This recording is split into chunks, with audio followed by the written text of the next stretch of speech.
pre-recorded live before a studio audience of stuffed animals from our Boston studios. It's the Comics Coffee Table show note. I incorrectly said on New Release Sunday last week while gushing over my Flash funny books written by the exiting Jeremy Adams at issue 800. He'll be replaced by Mark Waid. I was complete error. He's being replaced. Cy Spurrier is going to Flash. And, yeah. And I was wrong. Yeah, I'm sorry about that. I'm guilty of amplifying my own misinformation. And, no, I was just wrong. I think I misread something. Because I know that Mark Waid is doing World's Finest and Shazam. So it would have been really kind of weird. Like, it was a little weird to, like, is he really writing a third book? How? You know, or maybe for Mark Waid, he's just such a consummate natural that he could. Especially, and like just the thought of Waid returning to Flash brought joy to my heart. Because that's a good fit. I would love to see actually Mark Waid return to Flash. So everything I said on Sunday about Mark Waid, you know, so Mark Waid would be a really good writer to put on Flash. You know, if he can do it, or if they move things around, you know, maybe World's Finest might be, you know, a complete story, just some kind of like, there's only so many days you can put into that year 1 or year 3. There's only 365 days. You know what I mean? Even comic book time, you know, works in a linear fashion too, and accumulates on its own. Hello, everyone. I'm glad you're here. Yeah, just jump right into it. That's great. And let's check the show notes. Pika is our executive producer. Drinka, our boom mic operator and resident drinker and thinker. Yes, he's the critical thinker, I think. No. And then we have Canadian Bear as our studio audience. Hello, and yourselves, and thank you so very much for tuning in. This ongoing conversation we have about comic books. The coffee table was where my friends and I would congregate. There would be a stack of movies, a stack of music, a stack of books, and always a stack of comic books too. And so this year, well, that's why the show's name, the Comics Coffee Table. And I sip on I got me as a fresh hot cuppa. We're taking a break. We're leaving the real world over there. We're pulling up a chair and we're sticking a cuppa under our noses. Whatever it is. Pal, friend, buddy, booby. Aw. Puddin'! I love pudding. I love old Harley and Joker. It doesn't make me a bad person. They're a good pair. I mean, don't get me started. Today is not the day to talk about Harley Quinn, Sully. But today, let's nail the intro of the show. We're reboxing, reboarding, and rebagging my entire collection.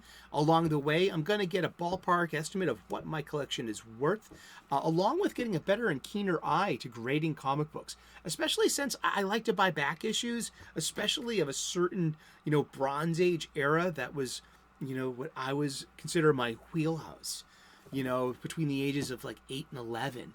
There was just so many X-Men and different Marvel comics. I was there, for Frank Miller's Daredevil as a serial. I think my first issue was 174. I have to get that. I'm going to find 174 because I have 175 and 176, and I got 179. Would I get 181? That might be a little off. Depends. It depends. I do have Frank and Klaus signed my copy of 175 though. And that for me is my keeper. That's a crown jewel of my spinner rack. Indeed. But yeah, my parents gave me these books for Christmas. So this year is dedicated to my parents. Like last year, remember this one? I think they hold up too. I've been looking at some like let's look at March 15th. Beware the Ides of March, by the way. Oh, Caesar! But that book last year got us through a whole year of comic book shop style conversations. We would open up that book. That book was given to me about 2 decades ago by one of my best friends. And, it was surfing my coffee table all that time. And that's why, the coffee table is a big deal to me, because it's been part of our show. So the coffee table is just where we meet to talk about comic books for a couple of minutes every day. We try to keep it positive. As you can see, I got a temper, I got a side. You know what I mean? You can roll. I got a 20-side die here, just in case. You never know when you roll the 1 or the 20. Woo! I rolled the 20. I'd show it to you, but it's kind of incredulous, You have to take my word on that, please. Indeed, I'm not a gamer. I have to actually look that stuff up. But my friends are gamers, and God bless them. Oh, seriously. That Warhammer stuff, gosh, my friend Juan, Bandito Bane, he educates me on Warhammer 40K. I mean, that stuff is so deep. Then there's Max von Priestley, MVP. And Grant Gregory, and all of these, wow, I'm surrounded by Warhammer fiends. You guys are freaks. I love it. Yeah, that deep end of fandom pools, man. Work at Warhammer. Damn, I got nothing but respect for that. And just, but yeah, so welcome to the coffee table. And I just want to also say, I haven't said it in a few episodes, I am not a professional grader. If you have any questions or concerns about the value or condition of your comic books, please go to your local comic book shop and ask the owner, ask the staff. As my friend Yul Carter says over on Fantastic Comics, check out his channel. His weekly is amazing. He's a comic book shop owner. He's got an insider's view, man. Great stuff. He also plays Crack the Slab, which he's taking comic books off the grid, breaking the CGC hard plastic and getting life back into our funny books and reading them and looking at these pages. Indeed. Huzzah! I congratulate you, my friend. I'm behind that decision. I don't have anything to unslab. I don't have any slab comics. I don't. I'm lucky if I use boards. We know this. We've seen the conditions of my funny books this year. And you're like, you asshole. You should have been using boards this entire time. It's just as Kevin Smith said in Mallrats. These need boards, you savage. There's a bloody savage. It's Brody Bruce at the flea market. And the girl with the clerk's hat. And so, yeah, we're a big mission of this show is about the local comic book shop, the brick and mortar mom and pop shop, the fulcrums of our comic book culture. It's where we have the comic book shop style conversations. Everything's not some bitter Twitter fight. I mean, seriously, that's not what comic book conversation's about. It's usually dynamic conversations and hearing new points of view on old subjects. People pick up on things you might not even have thought about, and you're like, wow. And then, wow, I respect your level of continuity, and like, well, you know all your stuff, man. And that's what comic book conversation's about. So don't, the outrage is one thing, but on the other hand, there's loving just these monthly publications, and they need to be taken care of. So I am reboxing, reboarding, and rebagging my entire collection, using the excuse to go to my local comic book shop and buy my supplies there. I don't mean to be so repetitive, yet we do have new viewers showing up every day, and I think it's a huge message, and I want to put across to you. Go to your local comic book shop, your LCS. I'm blessed to have several in the Boston area where our studios are located. But some people, drive an hour to their sole local comic book shop. I hear about lines at a comic book shop. I mean, that's amazing to me. That blows my mind. I haven't seen a line at a comic book shop in in the 21st century. I'll say that much. Maybe a new comic book day, 10, 15 years ago. I remember seeing a huge crowd at the NEC in Harvard Square, which closed. recently. It was one of my first. It's one of the first. It's one of the first comic book shops to close that I'm aware of in my area. And I was a patron of that place for years, and I knew the staff. That was Matt and Leah, and that's where I had a pull list and where I gave up on my pull list, and I felt so bad about that.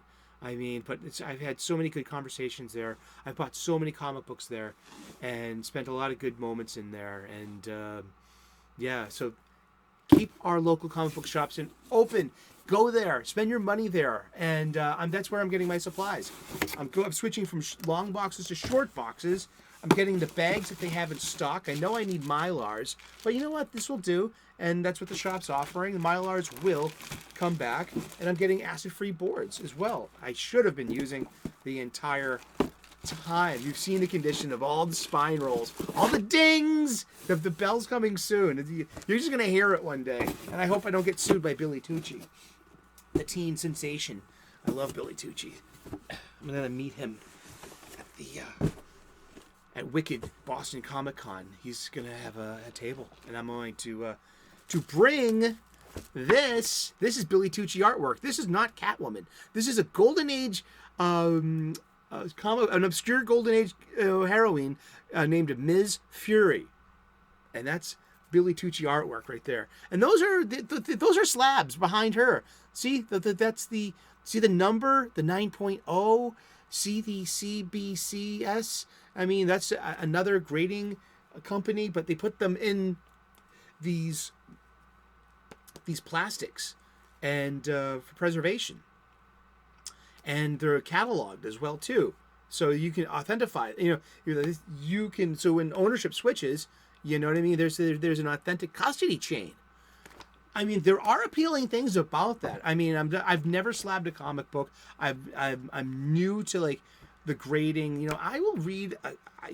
I'm awful. I will still roll up a comic book and put it in my back pocket like I used to do when I was 10. I mean, I have no shame. I do take better care of my comic books. Literally, I said this.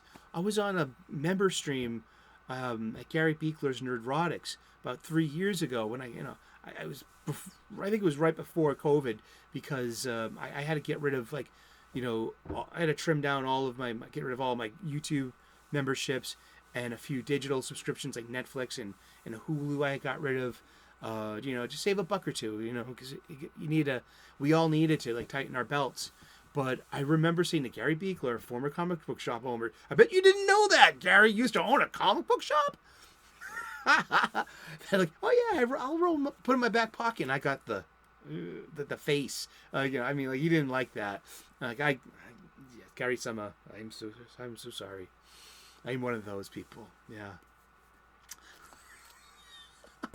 And but yeah, so here's an example of why I'm switching to short boxes. The long box here. I mean, it's done its duty. It's completely blown out. It's absorbed some liquid that shouldn't, you know what I mean, in a live and learn moment. But this is my fabled DC Crisis long box, and we're just going through it for because we love talking about comic books. And I've got 2 issues number 7 of Identity Crisis number 7 of 7. This is the big reveal of the killer. Who killed Jean Loring? Well, we find out in this issue. And it's not who you think it was.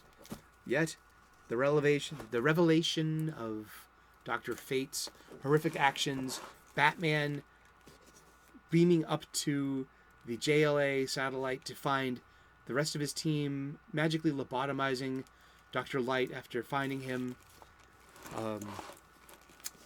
discovering his abuse of Sue Dibney. Jean Loring is the killer. It's spoilers! Who killed Jean Loring? No. Who killed Sue Dibney?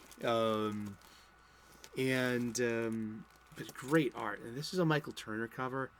Michael Turner, we lost him too soon as well.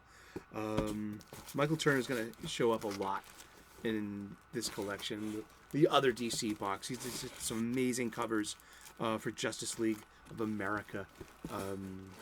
This is such a shame. It's one of these poorly bound books. It's a decent story. It's Jeff Johns, and his Teen Titans. I loved Jeff Johns' Teen Titans. I mean, this is and it's art by Mike McCone and Ivan Rice, and this is just really good stuff because it's about a future that hopefully won't come to pass, and it does something too. It's like Connor comes back from the 31st century, and he's finally in a classic Superboy outfit, and I love the Legion belt buckle on the Superboy. I adore that. That is just that's a lot, and I love that it came in. But look at the quality of, oh man, like what, but great moments like Bart, the Flash, Barry Allen's grandkids, Bart Allen and Jedney Ognet's excess of the Legion of Superheroes, and no longer see in Jeff Johns' Teen Titans, he Bart Allen Impulse grew up and became and owned the Kid Flash and became Kid Flash to Wally West's Flash. Great, I loved Bart as Kid Flash. I love his Kid Flash outfit, and Bart's always been one of my favorite characters. But this is about a dark future, about a Justice League who comes back from a future that gets averted. But it's Con-El who is the Superman. That's Tim Drake as Batman. That is Bart Allen as the Flash. That's Cassie Sandsmark as Wonder Woman, and that's Animal Man, the adult Garfield, Beast Boy, and there's an Aqua Woman, and that's adult Raven, and they come from a dark future that gets averted. But it's like, I thought it was a good story. So you have like Starfire and Beast Boy and Cyborg mentoring Con-El, Kid Flash, Tim Drake, Robin, and but they come back in time, and they meet the older versions of themselves. It's kind of like the joke in Back to the Future 1. Like, what? Do we grow up to be assholes, Doc? Like, with the only swear in the whole movie. Then there's also a kind of another one too. This is Superman Batman. This is like the world's finest of the pre-Flashpoint days around Infinite. This was around Infinite Crisis. This is good. This is talking about alternate futures as well, where let's read the indicia colophon on this. Damn. Khan, the computers are smashed. We need time. Time is a luxury you don't have, Admiral. Right. This originally published in single magazine form, Superman, Batman, Supergirl. So this is part of the Supergirl tale, reintroducing Kara Zor-El of Argo City into the modern continuity, and it was just wonderful art once again by Michael Turner. If you can, this title by Jeff Loeb, Superman, Batman, the Supergirl is just amazing. It's really well done. Darkseid finds out that Kara Zor-El is on Earth. She adjusts to life on Earth. Darkseid kidnaps her, and it becomes a rescue mission to Apocalypse. Great stuff. Jeff Loeb's a master, one of the master superhero storytellers. I wish that I really wish that the writers of today, the Vitas, the Stephanies, the Dannys, the Taylors, the Kings. I mean, they could be more like Jeff Loeb, or like Mark Waid, or just Greg Rucka, or Annie Nocenti, or Weezy Simonson. I mean, just like find that narrative voice of the superhero storytelling once again. I mean, I want to buy what you're selling, and I want to enjoy it. And yeah, so this is just another alternate tale of a few. That's Cosmic Queen, the Cosmic King, Lightning Lord and Saturn Queen, and they're the Legion of Supervillains. And so their intercept point was that they raised Superman, and that they're in charge of this alternate Earth, and it's really fun. And so, and eventually they fix everything, of course, and I thought it was so good that it had to have been part of my Crisis long box. And we have the Infinite Crisis hardcover. We've seen that before. Countdown to Infinite Crisis. The OMAC Project. Villains United.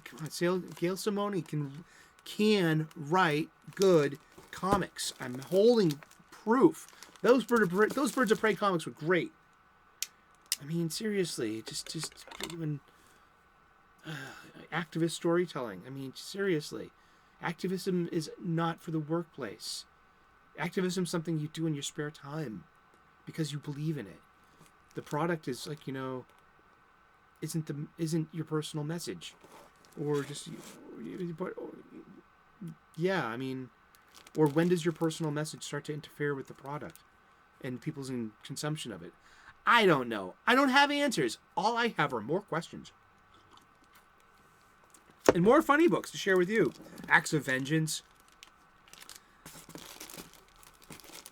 OMAC number 2. There was also the Rand Thanagar War, and I got the special about that. Countdown. Villains United. I liked Villains United a lot. That was because it was Infinite Crisis Hidden. Here's a really good one. This is in Wonder Woman 219. Sacrifice concludes here. Maxwell Lord. Yeah, let's look at it. The famous. I bought this for $5 back then. It's probably the same amount now. It's $2.50 cover price. Yeah, let's look it up too. Wonder Woman.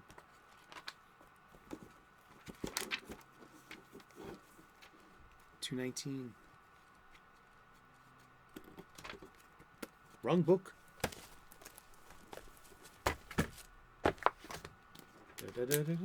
We need some hold music. Pika, work on that.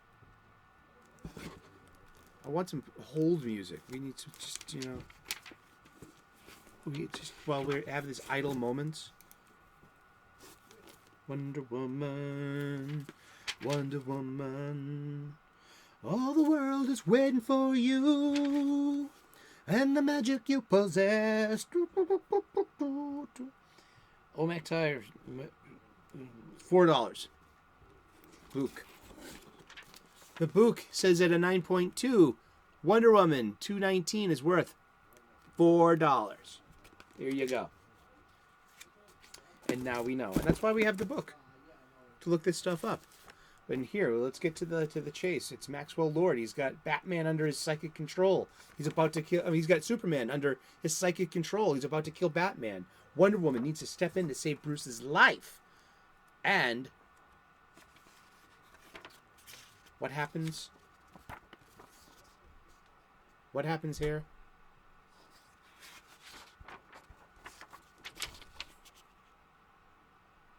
Wonder Woman does what Superman and Batman cannot do, and that's use lethal force.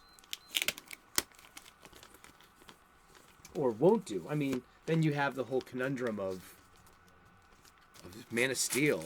I'm not getting into any beefs with any freaking Snyder fans. It's not worth it. I mean, Snyder makes decent movies. That's all I gotta say. I like Zack Snyder's Justice League, and that's Fatal J's fault. Fatal J got me to watch all 4 hours of that. I watched it over 2 nights, and I had a great time watching that. I thought that the aspect ratio worked for me too, because it trains your eye to go to the center of the screen. There's no wasted CGI in some kind of panoramic screen and some kind of like Technicolor cinemascope. It doesn't need to be. You're not wasting CGI and busyness on the periphery. I mean, all the action is directed into the golden zone in the middle of the frame. I thought that the aspect ratio was a boon to that particular story told. Thank you. And yeah, the decompressed aspect of it too. The whole half an hour with the Amazons in the beginning, in the cold open. I mean, that worked for me. I mean, yeah, so I didn't mind that. I'm a huge Wonder Woman fan. And I think this is the only issue of Wonder Woman I own, perhaps. This is JLA, Crisis of Conscience. This is the explosive aftermath to Identity Crisis. Yeah, so what happened at Identity Crisis was that Batman beams up to the satellite, catches the rest of his team magically lobotomizing Dr. Fate. No, not Dr. Light. And what they do is Zatanna, the magician, mind wipes Bruce to forget that ever happened.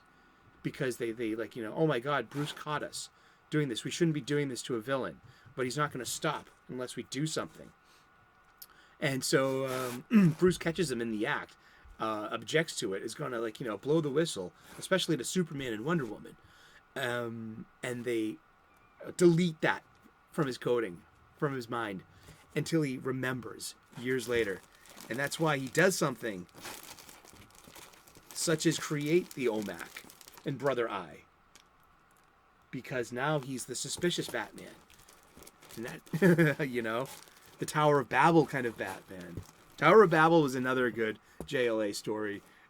And that's been adapted into an animated form. We've been talking about comic books, and we're going to talk about comic books every day for the rest of the year. So tune in tomorrow, 3 p.m. U.S. Eastern. We'll find out who we're talking about when we turn the page tomorrow. Please like and subscribe. I would love to earn your subscription. We make daily content here. We have pull up a chair, take a break with us for a few minutes in a day. We love talking about comic books, and that's what we do. And we have continued this comic book shop style conversation. The comic book shop style conversation is the fulcrum of our culture. It's sometimes it gets heated, and sometimes it gets a little bit I know more than you, and not in a gatekeeping kind of way.